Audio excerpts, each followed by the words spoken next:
Okay, next I want to talk about fraud and the fraud triangle.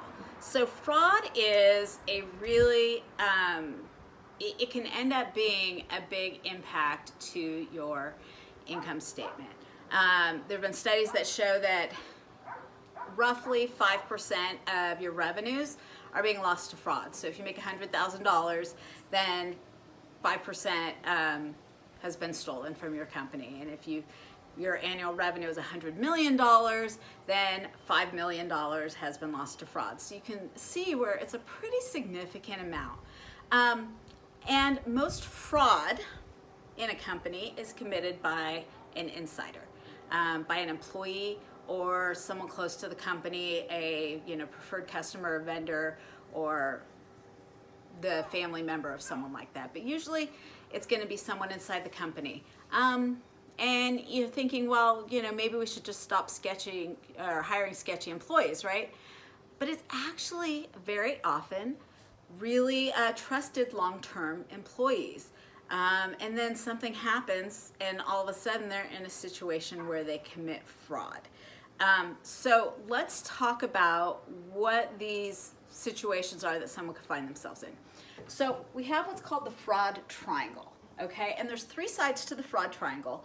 And really, when all three of these situations or criteria exist, then you're at risk of having an employee commit fraud. So the first is opportunity. Okay, what do I have the opportunity to steal? If I never touch the cash, then it's pretty hard for me to touch the cash. But if I'm the person who counts the safe at the end of the day, now I have opportunity. If I work in the warehouse and we don't have good controls as far as security cameras and stuff, what's to keep me from putting a couple things in my pockets, right? And fraud, it can be big or small.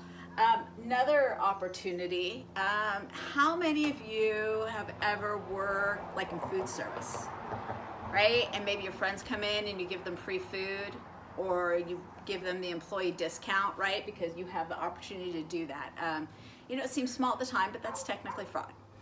Okay, motivation. So motivation, we also call this financial pressure, because usually it is financial pressure. So a lot of times this happens with people who have trouble with addictions. I had a friend in high school who went off to college and developed a little bit of a cocaine addiction, and when things really got to the end of that, her addiction it was costing her $300 a day. Okay, so to feed that addiction, she had to start stealing, and and that created motivation or financial pressure.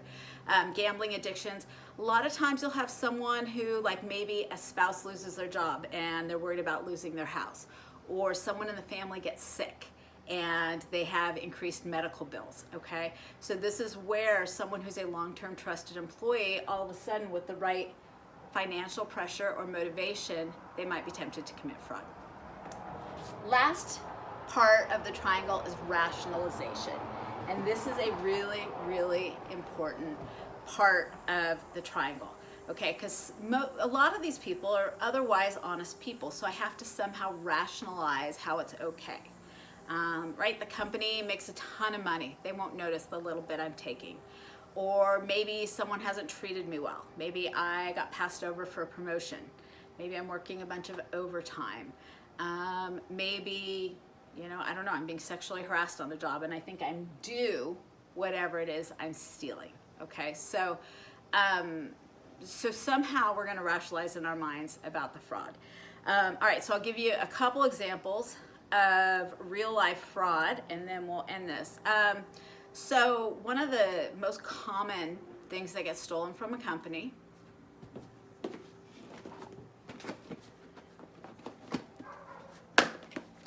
office supplies, right? Has anybody taken office supplies from your job? Of course you have. That is fraud. That is theft. All right, when I worked in public accounting, we worked out at the client's site. So you go into the office, stock up on office supplies, and then you would bring them out to the client's site. When I left public accounting, those office supplies didn't all make their way back to our office. So that was really what I have left over from that. I also have an adding machine in my office. If we're ever back on campus, you can stop by and look at it. It's practically an antique. But it was my adding machine for 16 years when I was at Oracle.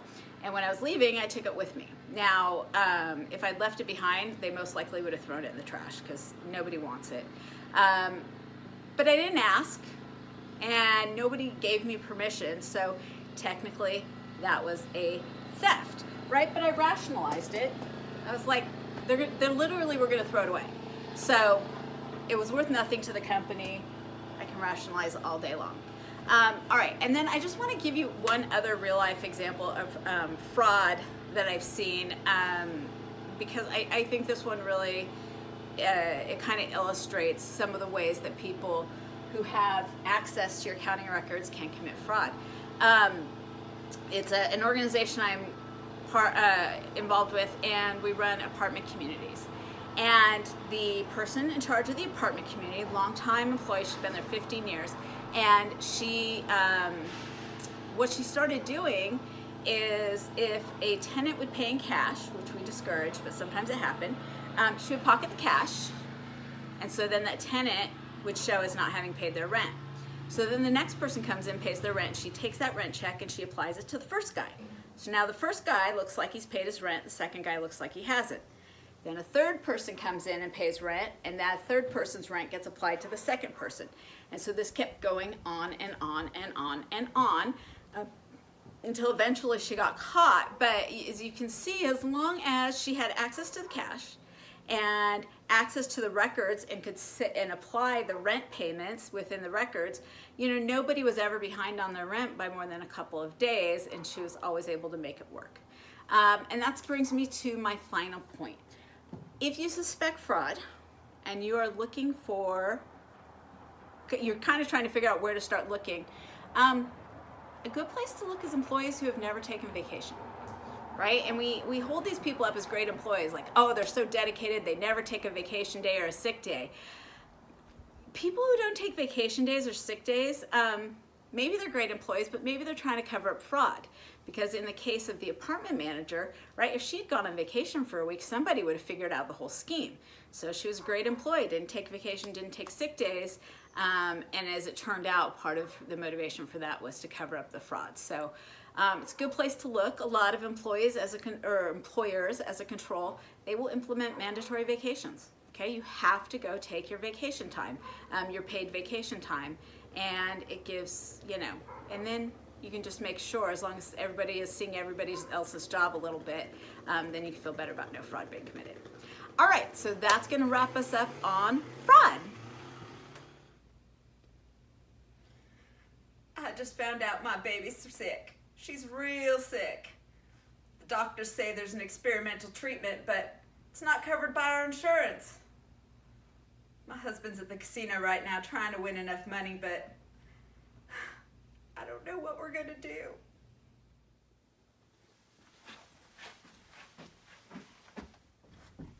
What's this? Someone left the safe open.